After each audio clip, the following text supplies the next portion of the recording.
ഇന്ന് നമ്മുടെ 1 മന്ത് പിയാനലാണ് നമ്മളിവിടെ റിവീൽ ചെയ്യാൻ പോകുന്നത്. അതായത് നമ്മുടെ ഗ്രൂപ്പിലുള്ള ഒരാൾ നമ്മളോട് പറഞ്ഞായിരുന്നു അതിൻ്റെ ഒരു ഒരു ചലഞ്ച് പോലെ അവർ നമുക്കൊരു ചലഞ്ച് തന്നായിരുന്നു. ഒരു 10,000 രൂപ 1 lakh ആക്കാൻ പറ്റുമോ എന്നൊരു ഇത് ചോദിച്ചായിരുന്നു നമ്മൾ. അതായത് അവർ ചോദിച്ച കാര്യം എന്ന് വെച്ച് കഴിഞ്ഞാൽ 10,000 രൂപ പലവട്ടമായിട്ട് ഇട്ടതിന് ശേഷം ഈ 10,000 രൂപ അവർക്ക് ലോസായി പോകുമായിരുന്നു. അത് അവർക്കൊരിക്കലും അവർ പറയുന്ന ഓപ്ഷൻ ട്രേഡിങ് 10,000 വെച്ച് ഇത് ചെയ്യാൻ പറ്റത്തില്ലെന്നാണ് അവർ പറയുന്നത്. അപ്പോൾ നമ്മൾ ഈ 10,000 രൂപ ഇട്ടിട്ട് ഇത് വെച്ച് എടുത്ത ട്രേഡുകളാണ് നമ്മൾ കാണിക്കാൻ പോകുന്നത്. അതിപ്പം നമ്മുടെ ആ 1 മന്ത് പിയാനിൽ മൊത്തത്തിൽ കാണുമ്പോൾ തന്നെ നിങ്ങൾക്ക് മനസ്സിലായി എത്ര രൂപയാണ് ക്യാപിറ്റൽ ഉപയോഗിച്ചിരിക്കുന്നതും എത്ര രൂപയാണ് പ്രോഫിറ്റ് അടിച്ചിരിക്കുന്നത് എന്നുള്ള കാര്യം, കൺസിസ്റ്റൻ്റ് പ്രോഫിറ്റ് അടിച്ചിട്ടുണ്ടോ എന്നുള്ള കാര്യം നിങ്ങൾക്ക് മനസ്സിലായി. അപ്പം ഇതാണ് അക്കൗണ്ട്. അപ്പം ഇത് നേരെ പോയിട്ട് പിയാനിലോട്ട് പോകാം.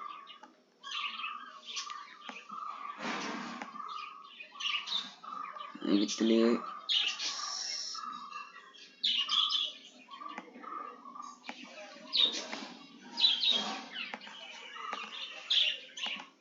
അതായത് ഈ ലാസ്റ്റ് 30 ദിവസം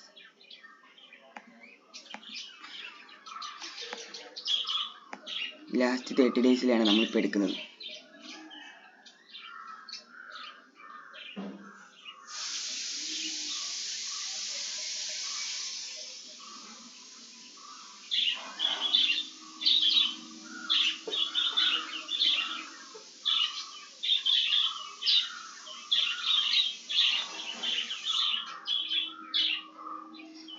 ഇതാണ് നമ്മുടെ ലാസ്റ്റ് 30 ഡേയ്സിലെ നമ്മുടെ പിയാനിൽ വരുന്ന ഏകദേശം ഒരു 1.2 ലാക്കിനടുത്ത് നമ്മളവിടെ പ്രോഫിറ്റ് ബുക്ക് ചെയ്തിട്ടുണ്ട്. നിങ്ങൾക്ക് നോക്കിയറിയാം നമ്മൾ കൺസിസ്റ്റൻ്റ് ആയിട്ട് നമ്മൾ പ്രോഫിറ്റ് അവിടെ ബുക്ക് ചെയ്യുന്നത്. അതായത് ലോസ് ബുക്ക് ചെയ്യുമ്പോഴേക്കും ചെറിയ ലോസും പ്രോഫിറ്റ് ബുക്ക് ചെയ്യുമ്പോൾ അത് കൺസിസ്റ്റൻ്റ് ആയിട്ട് നമുക്ക് അവിടെ പ്രോഫിറ്റ് ഉണ്ട്. അതായത് ഈ ഒരു മന്ത് ഓപ്ഷൻ ട്രേഡിങ്ങിലൂടെ നമുക്ക് വന്നിരിക്കുന്ന ലോസ് എന്ന് വെച്ച് കഴിഞ്ഞാൽ വെറും 3 ലോസ് മാത്രമേ വന്നിട്ടുള്ളൂ. അത് ഏകദേശം ഒരു 5,000 പിന്നെ 7,000 പിന്നെ 4,000. അപ്പോൾ ടോട്ടൽ ലോസ് വരുന്ന 9 5 14 രൂപ. ഒരു 14 രൂപ അടുത്ത് മാത്രമേ നമുക്ക് അവിടെ ലോസ് വന്നിട്ടുള്ളൂ. അപ്പോൾ നമ്മുടെ അവിടെ ബുക്ക് ചെയ്തിരിക്കുന്ന എമൗണ്ട് എന്ന് വെച്ചാൽ 1.2 ലാക്കിനനുസരിച്ച് ഇവിടെ നമ്മൾ ബുക്ക് ചെയ്തിട്ടുണ്ട്. അതാണ് കൺസിസ്റ്റൻ്റ് ആയിട്ട് നമ്മൾ ട്രേഡ് ചെയ്യുവാണെങ്കിൽ നമുക്ക് കറക്റ്റായിട്ട് ഓപ്ഷൻസിൽ തന്നെ പ്രോഫിറ്റ് അടിക്കാൻ. ഞാൻ ആദ്യത്തെ ദിവസം തന്നെ പൈസ കിട്ടേണ്ട അന്ന് തന്നെ ഞാൻ ട്രേഡ് എടുത്തേണ്ട അന്ന് 26-ആണ്. നമ്മൾ 27-ാം തീയതി തൊട്ടാണ് നമ്മൾ ട്രേഡ് ചെയ്തിരിക്കുന്നത്. അത് 26-ാം തീയതി അല്ലേ, നമ്മൾ 27-ാം തീയതി തൊട്ടാണ് നമ്മൾ കറക്റ്റായിട്ട് ആ ട്രേഡ് അവിടെ എക്സിക്യൂട്ട് ചെയ്തിരിക്കുന്ന ദിവസം എന്ന് വെച്ചാൽ എനിക്ക് 26-ാം തീയതിയിലത്തെ ഞാൻ കാണിച്ചത്. 27-ാം തീയതി 27-ാം തീയതി വരില്ലേ, അപ്പോൾ അപ്പോഴല്ലേ ഒരു കറക്റ്റ് ഇയർ ആകത്തുള്ളൂ. 1.9 ലാക്കിനടുത്ത് നമ്മളവിടെ പ്രോഫിറ്റ് ബുക്ക് ചെയ്തിട്ടുണ്ട്.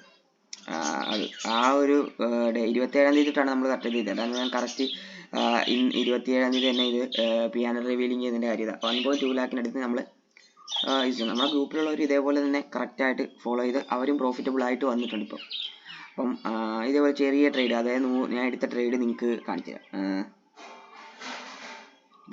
ഇതിൻ്റെ ബൈ ആവറേജ് ശ്രദ്ധിച്ചാൽ നിങ്ങൾക്കറിയാം 100 റേഞ്ചിലുള്ള മാത്രമേ ഞാനവിടെ ബൈ ചെയ്തിട്ടുള്ളൂ.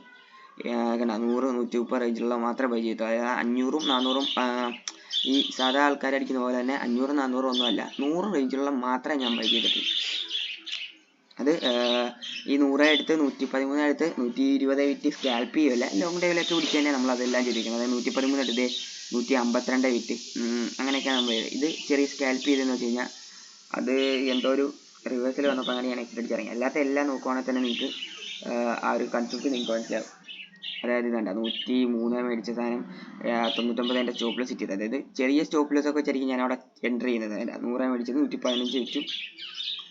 പിന്നെ ഇത് ചെറിയ 68 മേടിച്ചിട്ട് ക്വാണ്ടിറ്റി കൂടുതൽ എടുത്തതിന് ശേഷം 68 മേടിച്ച് 73 വിറ്റ് 525 ക്വാണ്ടിറ്റി ഉള്ള എടുത്തിട്ടുണ്ടല്ലേ. പിന്നെ നമ്മൾ ചെയ്തിരിക്കുന്നതെന്ന് വെച്ച് കഴിഞ്ഞാൽ പിന്നെ നമ്മുടെ മെയിൻ ട്രേഡ്സ് എന്ന് വെച്ചാൽ രാവിലെ 1-2 ട്രേഡ് മാത്രമേ നമ്മൾ എടുക്കാറുള്ളൂ. അത് ഞാൻ കാണിച്ചു തരാം. 136 78 69 ഇതല്ല 119 എടുത്തിട്ട് 143 വിറ്റ്. ഇങ്ങനത്തെ മെയിൻ ട്രേഡ്സ് ഒരു 2-3 നമ്മൾ എടുക്കാറുള്ളൂ. പിന്നെ ഇത് നോക്കുകയാണെങ്കിൽ 131 എടുത്തിട്ട് 164 നമ്മളവിടെ വിറ്റ്. അങ്ങനെയൊക്കെ നമ്മൾ ചെയ്യുന്ന ട്രേഡ്സ്. അപ്പോൾ നിങ്ങൾക്ക് ഇതാണ് നമ്മുടെ പിയാനൽ. നിങ്ങൾക്കിത് എന്തെങ്കിലും ഒരു മോട്ടിവേഷനൊക്കെ തോന്നുവാണെങ്കിൽ നിങ്ങൾ നമ്മുടെ ചാനൽ സബ്സ്ക്രൈബ് ചെയ്യുക.